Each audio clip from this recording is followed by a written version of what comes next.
If I were to ask you what the scariest moment of your life was, could you tell me? What about the riskiest, the most thrilling? Take a moment just to picture them in your mind. If you were to ask me the same questions, the answers might surprise you, because they all happened on the same day. It wasn't being chased by Komodo dragons in Indonesia, which we were. It wasn't dodging pirates in the Gulf of Aden, which we did. And it wasn't even battling the worst storm of our lives in the middle of the Red Sea. We've been caught in the exact wrong place at the wrong time, and boy, are we paying the price.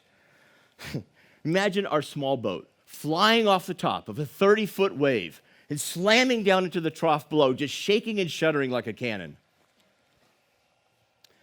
The waves were not only huge, 30 feet, look up, but they were steep, steeper than I've ever seen before. And they were coming fast. I remember counting 1,001, 1,002, 1,003, and bam, we would be hit by another one. The noise, just the noise, was relentless. The wind sounded like a wounded animal as it howled through the rigging. And it was exhausting. We were exhausted. We'd been up all night, and I was starting to hallucinate. I was seeing images of walls and mountains in front of us, and I was hearing voices, more voices than I usually hear in my head. And it was cold. We were shivering, and we were alone. There were no other boats out there, and there's no Saudi Arabian or Egyptian Coast Guard that you can call for help or advice. All I really wanted to do was go down below, crawl into a bunk, pull the covers up over my eyes, and wish it all away. But then I looked over at my crew, Ken and CJ, and I saw their eyes were as wide as saucers with fear. Well, this whole incident was CJ's fault anyway, because earlier, when the wind had been building stronger and stronger, 20 knots, 30 knots, 40 knots, 50 knots, 55 knots, and plus, CJ had said, "Oh boy, I always wanted to be out in a big storm." And Ken and I at the same time turned to him and shouted, "No, don't say that. The wind gods will hear you." But it was too late. The damage was done, so I blamed CJ for the entire incident. I certainly wouldn't want to blame my own weather forecasting abilities or leadership skills for having gotten us into that situation in the first place. And me? Well, was I scared? No. I was terrified. You'd have to be crazy not to be scared under those conditions. I was afraid for myself, for the boat, but most of all, for the safety of my crew. But fear is contagious. And the last thing I needed was a crew frozen with fear. I needed a crew who was motivated, who was inspired, and who was as passionate about being out there as I was. So there was no going below and crawling into a bunk for me that day. Well, we all know that fear causes one of two reactions, either fight or flight. So I checked, and there were no flights going out of the middle of the Red Sea that morning. So our only choice was to stay and fight and to learn about fear. And I learned a lot about fear that day. I learned that fear is nature's way of making us focus on the task at hand. It sharpens your senses. It makes you more alert. And you can use that fear to your advantage. Now, it's a simple two-step process to use fear to your advantage. The first step is to recognize it. If you had been with us in the Red Sea that day, you would have seen my palms sweating, my eyes wide and darting all around and taking in the whole scene with perfect clarity. My muscles were all pumped up from the adrenaline, and you could have heard my heart beating through my chest. Well, the second step to using fear to your advantage is not quite as easy, a little more challenging, and that is to accept the fear. Actually, accept it and embrace it. Know that you're afraid, but also know what the fear is doing for you. Know that it's making you more focused, that it's making you sharper, that it's making you more alert, and that you can use that fear right there and then to your advantage, because those are strengths that the fear gives you. I mean, you better believe that when I was behind the wheel in 30-foot seas, I was focused, I was sharp, and I was alert. I really didn't have any choice. When you accept your fear and embrace it, essentially you disable it. You know, it's like that little red devil who sits on your shoulder and tells you to do all those bad things like eat ice cream and Oreo cookies.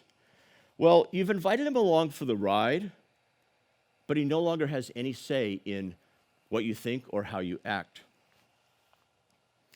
But that storm still wasn't the scariest moment of my life. I'll tell you what almost was.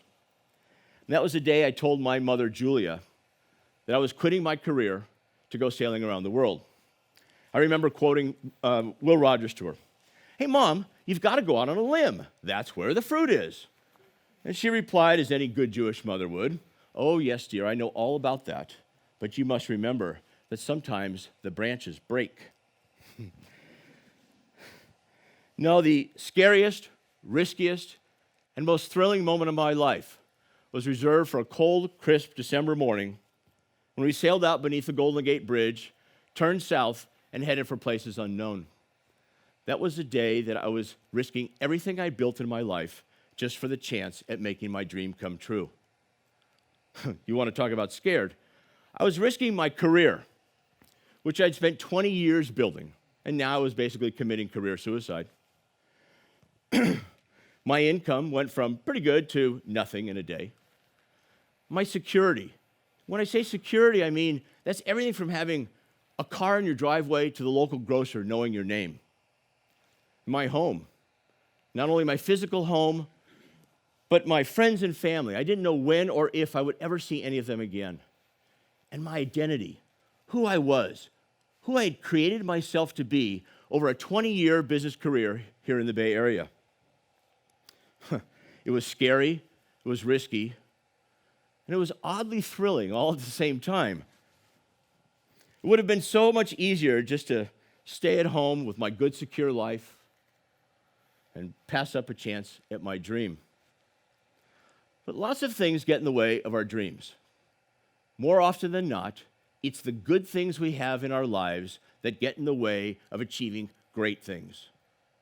We all have good things in our lives. We all have careers and income, security, homes, identity. We have kids, dogs, cats, all reasons not to take risks. Your conversation with yourself could be as simple as, "Gee, I've always wanted to move to Italy to write for the year, but who would watch the dog?" And so the idea is dismissed. But whatever it is that you pursue, there is going to be some sort of a risk. We all know the rules. No risk, no reward. And sometimes you have to give it all up, as in my case. I couldn't very well take a 3 or 6 month sabbatical to sail around the world. It's just not enough time. Well, there was a moment when I was unsure, so I went to ask my lifelong friend Al for his advice. Al was older, and he was sick and actually dying of cancer in the hospital at the time. I said, "Al, you've lived a full life. I respect you. I trust you. I'm about to give up everything I've created in my life just for the chance at making a dream come true. Should I do it?" Al was weak, and he struggled to lean up from his hospital bed. He reached out, grabbed my hand, and squeezed as tight as a vice. He pulled me down toward him, and then he shouted in my ear, "Go, man, go!" So we went. We left exactly 1 year to the day after Al died. Mark Twain said, 20 years from now, you'll be more disappointed by the things you didn't do than by the things you did do. So cast off the dock lines. Let the wind fill your sails. Leave the safety of the harbor. Explore, dream, discover. Well, still, with all of those good things in our lives, why take such a scary risk? Especially one that's self-imposed. Why risk everything just for the chance at making a dream come true? One word. Passion. What have we been talking about all day? Together, everyone. Passion. And again, passion. Exactly. Passion is why I took risks in the first place. And passion is what got me through my fears. Because passion trumps fear. Ever since I first stepped foot in a sailboat at the age of 13, I've been driven by an inspired passion. I was going to sail around the world, and nothing was going to stand in my way. My passion took hold of me and wouldn't let go.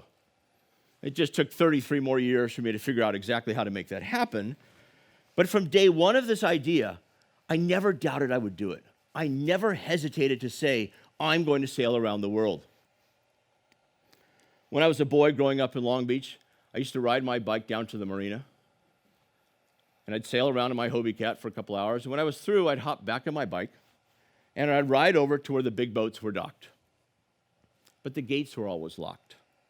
So I'd stand behind those gates, staring, dreaming, imagining. When I closed my eyes, I could see myself at the helm of my own boat. If I kept my eyes closed, I could see myself sitting on a white sand beach in front of a turquoise blue bay underneath a swaying palm tree with warm trade winds blowing gently on my skin as I stared out at my own boat at anchor. And as I grew older here in the Bay Area, when I closed my eyes, I could see myself sailing back underneath the Golden Gate Bridge after completing a circumnavigation. My visions were that clear. And visions become reality. Our second port of call after leaving San Francisco was Long Beach.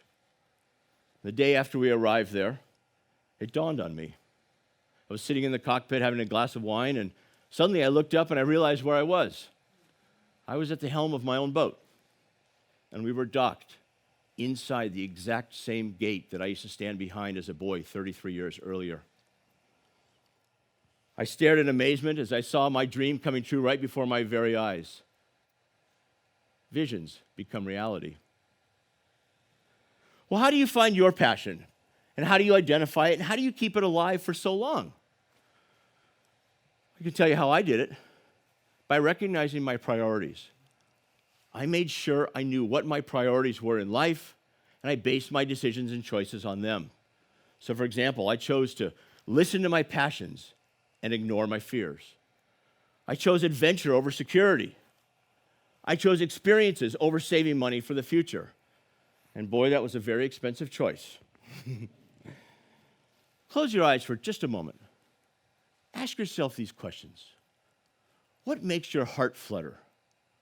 What gives you butterflies?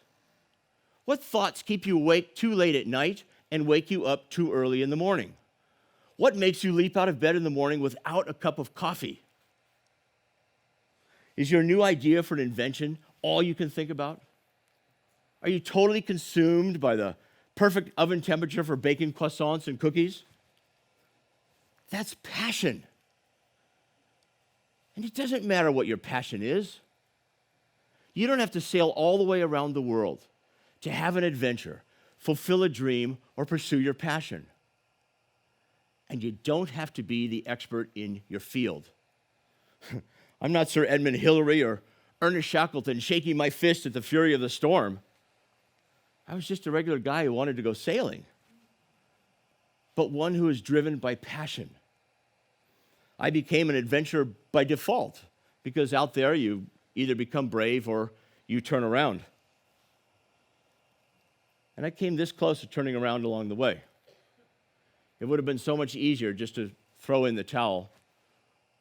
There were so many reasons, so many opportunities, mechanical failures, weather setbacks, and the emotional highs and lows that go with the enormous challenge of sailing a boat all the way around the world.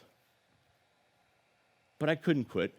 I couldn't stop because my passion wouldn't let go of me. There's only one thing that could have stopped me. That would be sailing back underneath the bridge. And that's exactly what happened. After 6 years, 40,000 miles, and 40 countries, we sailed back underneath the Golden Gate Bridge, and I achieved my dream of sailing all the way around the world. Nobody died aboard Julia. Nobody lost a limb. Nobody was ever even seriously injured. And believe me, there are 100 ways to die out there. Ours is a story of good times, of surviving rough times, and emerging stronger for having been tested. Boy, I sure wish I knew then what I know now. That fear would be almost a daily occurrence in the pursuit of my passion. That I could use that fear to my advantage, and that passion trumps fear. When you know what your passion is, don't deny it. Don't turn away from it. Don't let fear stand in the way of it. Embrace your passion. Let your passion drive you through any of the fear and obstacles that stand in your way. Have confidence in your passion as a tool of strength. Because passion trumps fear, let passion rule your day. Thank you.